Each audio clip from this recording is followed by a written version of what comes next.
Hello there BookTube, Aaron here, hope you're doing okay. Today I'm going to be talking a little bit about what I read through the month of April and then go into some of the books that I want to read in May. And before I get into it, I thought I'd just share at least one stat from my reading so far this year. So the last time I went into reading stats and stuff, which I don't do that much, but I gave it a go a couple of months ago, and I noticed that my poetry reading had gone down a little bit. It generally sits somewhere around maybe about a third of my reading is normally poetry, and it had gone down to 3/4, which isn't, it's not that much, but it's enough to startle me a little bit. And I'm happy to report that so far this year I've read 21 books, and I believe 7 of those books have been poetry books. So it's pretty simple maths, I think, and I believe I'd be correct to say that works out at exactly a third. So that's pretty cool, and I'm quite glad of that, and I'm sure there'll be a lot more poetry this year. Without further ado, I'll get into the books that I read in April. And really there was one novel that I finished, and then there's a couple of books of poetry, there's a play, and then there's a book that's another prose work. Whether or not it's a novel is up for you to decide. And the novel that I finished was War and Peace by Leo Tolstoy. So this would have come up last month because I was still in the middle of it back then. And I loved it. I think I found a friend in Tolstoy. There's something about his voice and the way he writes that really clicks with me. Although there's the odd bit I found a bit annoying, I thought that this was a really wonderful book, and I might go into more depth in it in another video. I'm thinking of maybe making a short video with like maybe 5 reasons why I think this book is worth reading, or 5 things I liked about War and Peace, so something like that. So we'll see, but really good book. I'm sure you don't need me to say that. I also read some Borges. So as I said last month, I've been trying to slow down with Borges a little bit. I read a few more stories. I sort of finished off his fictions, or some of his earlier stories, and then I read a couple of later ones from Brody's report, because Noah, from Everyone Who Reads It Must Converse, has been going through stories from Brody's report, and I read The Duel and The Other Duel, and a couple of other things to sort of go along with that, and I chatted with Noah about The Duel and The Other Duel, which are these 2 really wonderful stories about rivalry, it was good, and I might read a few more stories from Brody's report, maybe, but I think in May my Borges reading will be slowing down somewhat. Then on into the poetry, I read the selected poems of C.P. Cavafy, and this was pretty good on the whole. There's some really funny, interesting poems. I read a couple of his poems maybe a month or so ago on the channel, but I found as it went on, although he's being braver with his poetry and it's much more personal and definitely more explicit, it also gets much more samey as it goes on. And so I found myself getting a bit bored and stuff as it was going on, just because there are a lot of poems that were just quite similar. But definitely a poet worth checking out if you haven't yet. And then maybe the weirdest book that I read this month was the Anathemata, or I'm not entirely sure how to say it. He's a bit funny about how it's supposed to be pronounced. By David Jones, who I've read his book, called In Parenthesis, which is sort of his account of the First World War, and it's very surreal and very odd. And this is just as odd, and it's really a poem about rituals, about history, and really about the meanings of words. And the most interesting thing about the whole book is he's quite insistent on words retaining all their possible meanings, and that he's trying to tap into them as much as he can. in this poem. But then you find that it really doesn't work unless you've read everything that he's read, and you see the world exactly the way he sees it and experience things that he's experienced. And it's one of those poems or works of poetry that leans a little too heavy on the footnotes, maybe, and kind of disappears into the further reading. But yeah, it was definitely an interesting read, but I think the preface is the most interesting thing about it. And then, yeah, it kind of disappears then as it goes on. So it was okay, it was quite good. Next up was Egil's Saga, which I was reading in this sort of collection here, the Sagas of Icelanders. This was for Saga Long, and it was my first time experiencing Icelandic sagas. I was hoping to maybe read one more, but then April caught up with me. But it was, yeah, definitely very fun. And yeah, maybe one of my highlights of the year so far was reading Egil's Saga.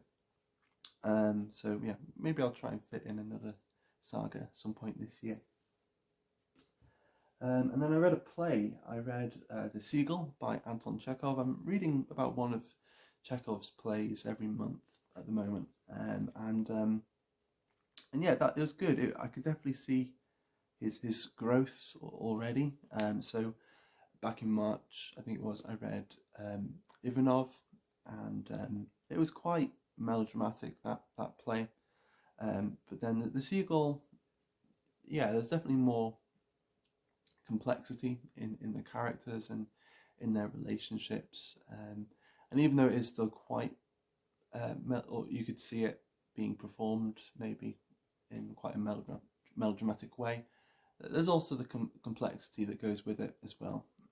So yeah, I'm definitely feeling some growth in Chekhov, and I'm excited to keep going on with more of his plays, which kind of brings me into then my reading for May, because I'm going to be carrying on with Chekhov, and the next play in here is Uncle Vanya.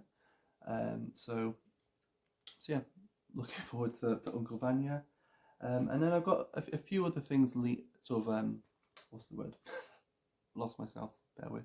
So what I was trying to say is I have a few other things lined up. I think in some past videos over the last month, I mentioned that I've been reading somewhere around 6, 7, 8 books at once. And one of the things I'm trying to do at the moment is to really get that down a bit, so I'm only reading 3 or 4 books at once.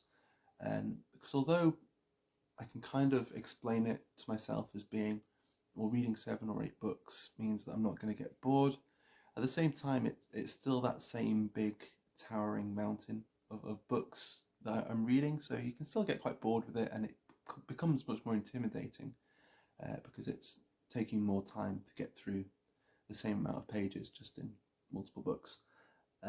So I'm trying to get that down so I can just get through books individually a little faster. We'll see if that works. I mean, no complaints either way, but it'll be an experiment. So yeah, I'll be reading Uncle Vanya, and then the main novel that I'll be reading this month will be The Master Margarita by Bulgakov. And it seems like this book's been following me around ever since I started reading it. I'm about 100 pages in, and I only started it a couple of days ago, and like since then, on Steve Donahue's channel, he was chatting about it with Zach from the Brattle Bookshop, and I was listening to a podcast when I was out and about, and it came up on that podcast as well. So yeah, it's a bit weird. It's being being followed around by this book. I think I also saw that Jim from Jim's books, reading and stuff, he's going to be reading it, or hopes to be reading it this month. So yeah, it's just kind of in the air, I suppose. The other novel I'm hoping to read, I forgot to bring it, and it's upstairs, is or is part of a novel, is the first 2 volumes of In Search of Lost Time by Marcel Proust. And that, along with the Master and Margarita, they were my two picks for the BookTube spin. So yeah, I'm excited about them. A lot of reading with just those alone, but there's still more. So I've also been reading this book. This has come up quite a lot recently. It's Judith Herrin's Byzantium, The Surprising Life of a Medieval Empire. And I put it down for a couple of months, and then I picked it up again, and I'm making some progress. And I think I can get through it quite quickly. And there's lots of it's one of those books where each chapter is its own subject almost, so it's quite easy to take in bite-sized pieces. And I'm finding more and more with Byzantium. I think that the religious aspects and their attitude towards religion is really the most interesting thing about them as a civilization. I suppose it's because they put such an emphasis on it. And although sometimes it can maybe come across as being a bit stilted or a bit that they were definitely quite prudish, I suppose. But because they invested so much in it, when then all the drama and all all of that sort of stuff is kicking off, when there are disagreements and schisms and stuff, it actually is really interesting and keeps me going. So that's been really good. And also there's a chapter about eunuchs, which I wasn't expecting and was definitely interesting in its own right. So yeah, this is proving to be really fun, and I'm kind of sad that I left it on the side for so long. So I'm excited to keep going with this. And then a little bit of poetry. So I've been reading W.S. Graham's new collected poems. I've been reading this for a while now. I slowed down with it for a bit because I was reading C.P. Cavafy and the Anathemata, and so this went over to the sub bench for a little bit. But I've been again picking up the pace with this, and I really love W.S. Graham. There's something really particular and quirky about the way he uses language and just his preoccupations. I'm getting more and more poems about the sea and about drowning and stuff, which I quite like. So maybe not for everyone. And then in May, one of the reading events in May is Maybe Midrash. And I don't think I've ever participated in Maybe Midrash, and I'm sort of cheating a little bit with my selection because the idea is normally to read one book of fiction and another book of non-fiction, and instead I'm going for something a little in between. But the main thing is to deal with some work that is looking at religion and really grappling with it in a meaningful and interesting way. And I thought I'd go with just something quite short that I can easily slide into the rest of my reading. And so I'm going to be reading this. This is As Kingfishers Catch Fire. So it's a short selection of the writings of Gerard Manley Hopkins, who's a poet who's interested me for a while, and I've dipped in and out of some of these poems before. But what I like about this is it's got lots of his great, just really wonderful poems in there. But then towards the end, it's got a few excerpts from his diaries and his letters. And so just to get a bit of the background behind the poems and the way he sees nature and the world, the way he sees God, and all of that. Because he's a great nature poet and he's a great religious poet, and the way those two concepts kind of come together is quite particular, I think, in his poetry.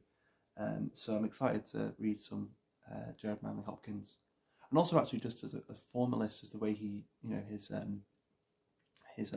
what's it called, his sort of sprung rhythm, I think it's called, something like that.